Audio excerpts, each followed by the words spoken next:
Okay, guys, here we go. President McKinley. This is I guess you'd call this a subcompact radio. About the size left to right as a Cobra 25, Cobra or Uniden 66, something like that. And then front to back, it's actually shorter. So this is kind of a square radio where a lot of radios are kind of shaped like a rectangle. But AM, upper sideband, lower sideband, tons of features. Obviously, menu-driven radio.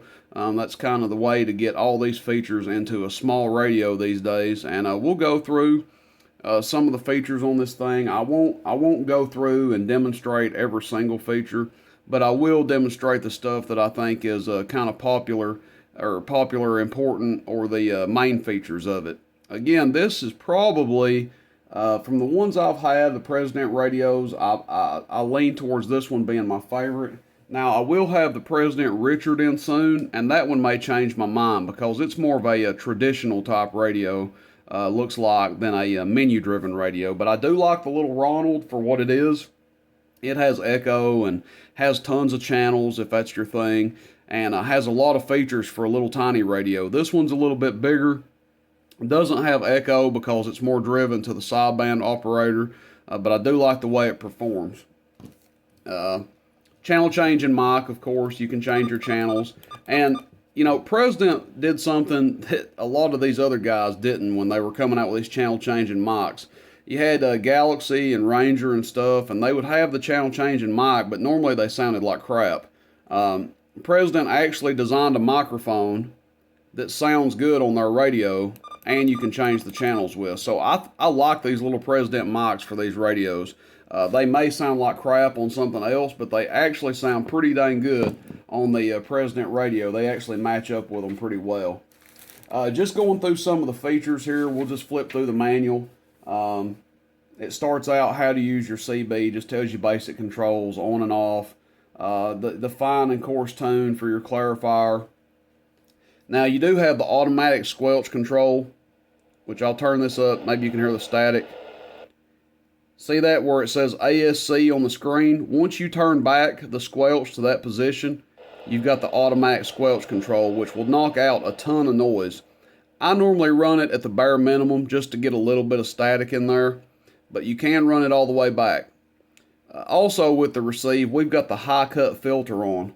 Now that's kind of a step above the noise blanker, so you can run the noise blanker, the high cut, or run both. I recommend running both, especially if you're running it in a mobile. Remember that static that we had in there? Well, it's still there.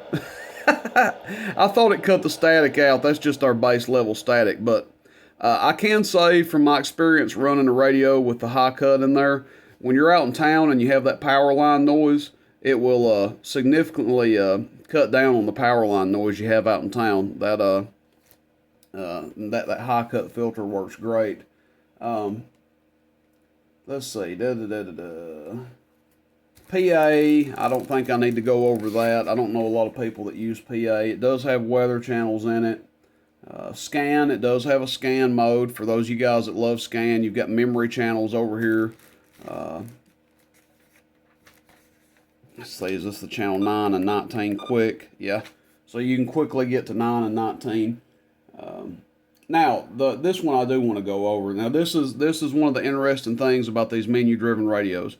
So your old standard radio, like my Uniden that I use to test, you've got a knob for everything. RF gain, mic gain, squelch, volume, all that. But you do have some knobs here on the front for basic controls. But for RF power, mic gain, and talkback level, it's menu-driven. So what you have to do to access that is you're going to key the mic. You're going to hold the key down on the mic.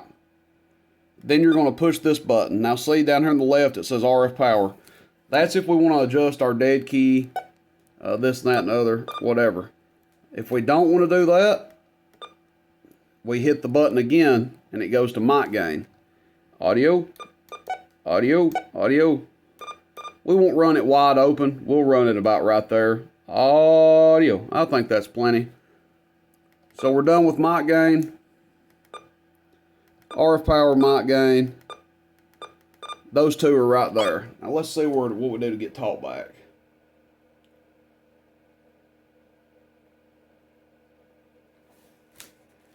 Let's see. While pressing the PTT switch, long press the F/memory key to activate and deactivate talkback. When the function is on, talkback is displayed.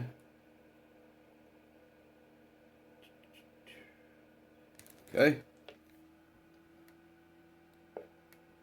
Okay, so there's talkback. Audio, 1, 2, 1, 2, audio. And then we can adjust our levels right here. As you can see, I'm turning it down. Audio, 1, 2, audio. Audio, 1, 2. So we've got it adjusted there. Now we have a slight bit of talkback in here. Hello, audio.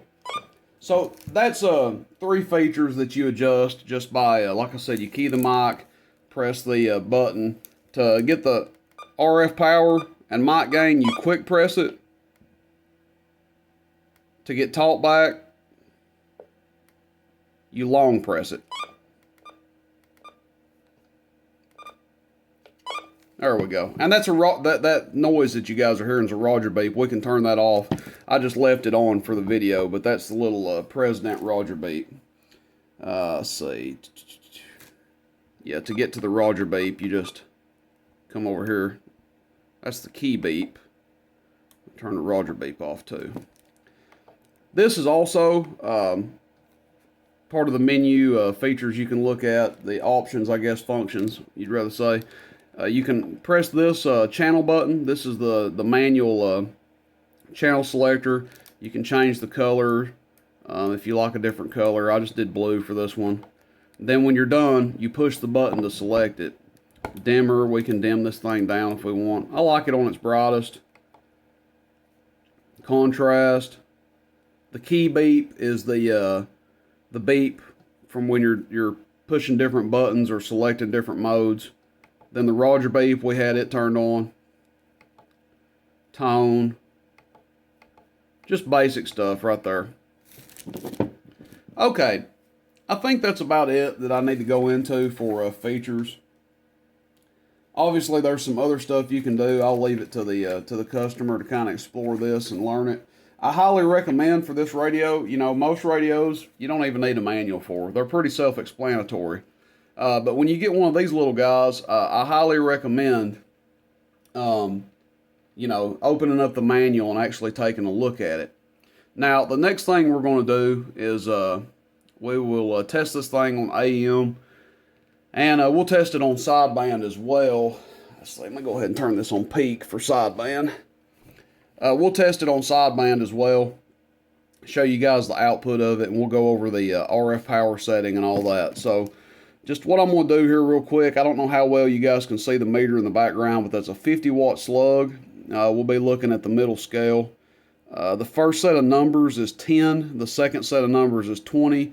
Yeah, that'll give you an idea for the reference point there, and that's on the middle scale. So what we're going to do, we're just going to key up. First, we're going to go to sideband. If you're running sideband on this, I recommend running the RF power wide open to get the best performance out of the radio. If you're on AM, it's going to vary based on the needs you have out of it. But we'll go ahead and push our mic. Hit this button. Now we're on the RF power. Audio, audio, audio. So all the way down, we're peaking about 15 watts. Audio, test, test. Next notch up is about 17 or 18. Actually talking close to 20. Next notch up, audio, audio. Still around the same area there. And again, this is sideband, so we really don't have a carrier. This is really just changing our top end just a little bit. And as you can see, I'm clicking it up. Audio, audio. Whistling doesn't make a difference. Actually peaks out a little bit better with voice peaks. Now we're a little bit up over 20 watts. We were just peaking us a little over 20 watts. Audio, audio, audio, audio, audio, audio, audio, test, test, test, test, test, test, test, audio, test. Now wide open, with the RF power wide open, we are talking around 22 to 23 watts. PEP audio, and then bouncing down around 20 sometimes. This is a sideband. Hello, audio, audio. Audioing into the mic on these doesn't make the power go over like some traditional radios. they actually, the voice peaks, they perform a little bit better just speaking into the mic. Right around 20 watts, sideband. A little more sometimes, a little less sometimes, but right there around 20 watts on upper sideband there. So now what we're going to do, we're just going to go to AM, and we're going to complete the same test on peak, and then we'll do it again on average, since a lot of guys that talk AM are interested in average output too, and they want to see some forward swing not only on peak power but on average power. And we'll tell you, stock out of the box, guys, these things will not pull forward on average power. So if you're somebody that runs an average power watt meter and you get a little disgusted when your amp is either standing still on average or is backing up on average, trust me, you'll want to get one that's been a little bit modified, because stock, they will not swing forward on average. They won't show a lot of forward average output. But anyway, let's do our test again on peak, and then we'll go to average. So we're just going to key the mic. See, oh, I hit the wrong button. See, look, I already forgot. And you can see we're all the way down on RF power. So here we go. We're on AM mode. Now look, on AM we're getting a little bit more PEP out of it, even with the RF power all the way down, about 25 watts PEP. And see, it already kicked me out. I got too long-winded. Here we go. And what I'll do, you can just follow the little notches down at the bottom left as I turn the RF power up. And you'll see we're still around 25 watts. We got, what, 3 or 4 bars there now, 25 watts. You can hear my talkback picking up a little bit. Audio test. And we don't have the mic gain. We are 2 notches below wide open with the mic gain.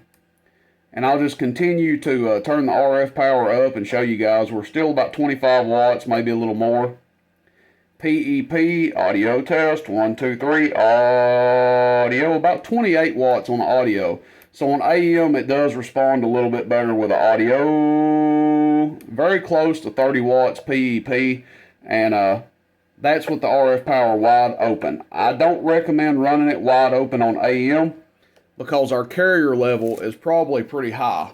Now what I'm going to do, switch the bird meter to average power rather. We're going to go through the same test again. Okay, key the mic. We're on RF power. So audio, that's about a 2 watt dead key. Audio, going to almost 5 watts. I keep bumping my camera stand here. Audio, almost 5 watts forward average output. Alright, that's just a little more than 2 watts, 1 notch up. Audio, that's about 3 watts, swinging forward to about 5, average power. Audio, that brought us a little over 5 forward, about a 3 watt dead key. Kicked me out. I'm getting too slow here. Let's see. Audio, that's 4 to 6. Audio, 4 to about 6.5. Audio, about 4.5 to 7 watts. Audio, that's 5 watts to 8. Audio, that's 6 watts to 8. Audio, that's 8 watts to 10. And that's it. So, the range on this, when I was saying 8 watts to 10, 6 watts to 8, what I was saying is 8 watts carrier, 10 watts forward output. Now, this is average power. We've already demonstrated that the peak stays the same no matter what, or roughly the same, 25 to 35 to 30 watts peak on AM, 20 watts to 18 to 22 watts on sideband. Now average power, the lowest we go down is about a 2 watt carrier to about 5 watts average power output, and then it just increases from there, 3 watts to 7 watts, 3 watts to 6 watts. But you do have forward average output. For people that don't run an average power reading meter, you would never know, you know, basically if you were showing forward average power or not. A lot of these radios will show forward PEP, but they won't show forward average. Now, some people say that average power doesn't matter, that it doesn't matter for AM, that you're just supposed to check the dead carrier, that you don't check forward power with an average power rating. Okay, that's up for interpretation. That's your opinion. I like a little forward average output with my radios. That's just me. Even if it's just a couple watts, it's better than nothing. And as you saw with this radio, 2 watts to 5, we do have forward power. So doing a good job. I mean, like I said, I really like this McKinley. See if we can listen to it through another radio. It may squeal, but they have really strong modulation. Audio, 1, 2, audio. You can hear it there, crystal clear. 1, 2, 3, audio, loud and clear. Audio test. 1, 2, 3, audio. Sorry about the little squeal, but like I said, one of my favorite radios by President, maybe my favorite all around. Killer radio. I will say this, they pair really well with the RM Italy type amps. The 203s, the 503s, the 503 HDs. Basically any of the RM Italy amps. The 503 HDs and the 703s, they take a little bit more drive than what this thing does, a little bit more PEP to get max output, but you could still run one with them. Really, to me, the killer combination is one of these with a 203 because they're both compact. So if you wanted a compact setup, you know, you get one of these with a 203 and you're good to go. And you won't be overdriving your 203 or anything. But anyway, guys, I hope you enjoy the video. Questions, comments, complaints, let me know. I'll try to post a link once I get these up on the website. I'm going to try to keep some of these in stock. Nice performing radios, especially for you guys that love sideband. I don't fall into that category, but I respect that everybody kind of likes different things. I'm not a sideband guy myself, but I do like this radio because it's a good AM talker too. So you don't have to be isolated to just talking on sideband with it, or just talking on AM, because it does good on both. President McKinley, hope you guys enjoy the video. Questions, comments, complaints, shoot me a text, 423-299-3535. Check me out, roostercb.com. You guys have a good day. See you later.